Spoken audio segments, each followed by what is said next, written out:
We're previewing the Super Bowl 56 matchup between the Cincinnati Bengals and the LA Rams. So, of course, we bring in our Patriots beat writer, Zack Cox, to discuss. Zack, first, we're talking this Bengals offense. Joe Burrow's got over 4,600 passing yards on the year. He's thrown for 842 yards this postseason. JaMarr Chase, 279 receiving yards and a touchdown. What impresses you most about this duo that you're expecting to see on Sunday? Yeah, I think it's hard to overstate how much of an impact the addition of JaMarr Chase has had on Joe Burrow this season.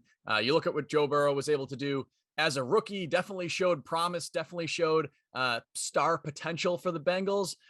But you come into this season, into year two for him, you add a talent like JaMarr Chase, and I think that's really allowed Joe Burrow's game to take off. Joe Burrow was legitimately one of the best quarterbacks in the NFL this season. And I don't think that happens if you don't add JaMarr Chase into that offense. But even beyond Chase, I think the fact that they have this very deep receiving core is really important for Cincinnati, because you've seen some teams be able to take away JaMarr Chase. JaMarr Chase wasn't a huge factor in the AFC Championship game a few weeks back. That then Joe Burrow just kind of shifts his focus. He turns to T. Higgins. T. Higgins goes for over 100 yards in that game. He had over 1,000 yards during the regular season. Tyler Boyd, their number 3, too, one of the better slot guys in the NFL. So Chase is definitely the headliner there. But I think this whole receiving core has been really special for the Bengals.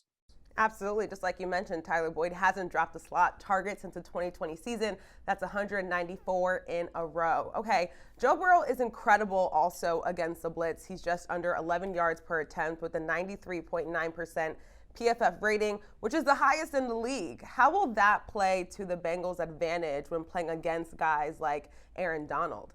It's going to be really interesting to see how the Rams handle this defensively in this game, because typically they're a team that likes to blitz a lot. Their blitz rate during the regular season was 9th in the NFL. It's continued to be relatively steady during the postseason. But when you're looking at that matchup, the fact that Burrow is so good against the blitz, and the fact that when you blitz, you take out a potential coverage player who could be helping lock down that group of Chase and Higgins and Boyd, I'll be curious whether the Rams dial back that blitz a little bit in this game, especially because the Bengals offensive line is really bad. Just simply put, they're not very good.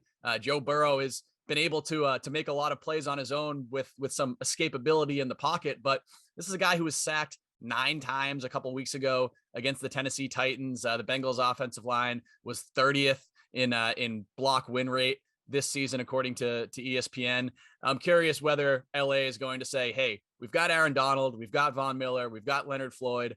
Let's just rush 4 and not really even get too into the blitz packages in this game, because that seems like if those players can beat the what should be an overmatched Cincinnati offensive line, I think that could really play into the Rams' favor in this game.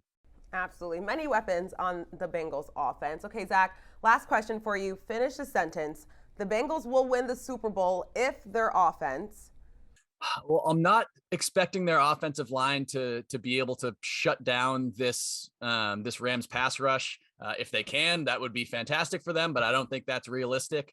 But as I mentioned, Joe Burrow has just been so good at making these plays despite having pressure around him seemingly constantly. I mean, I mentioned he was sacked 9 times a couple of weeks ago. The Bengals still ended up winning that game. So I think if Joe Burrow can use that escapability and kind of avoid some of these Rams pass rushers, and then be able to generate the kind of explosive plays that they were able to during the regular season, because this is a very talented Rams secondary as well. So that obviously will not be an easy task for the Bengals.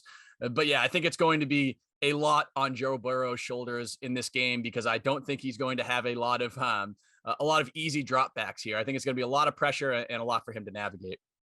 Well, Joe Burrow has proven himself as being cool, calm, and collected, so we will see how he fares in the Super Bowl. All of NESN's big game coverage this week is brought to you by Berkshire Bank. Thanks, Zack. See you soon.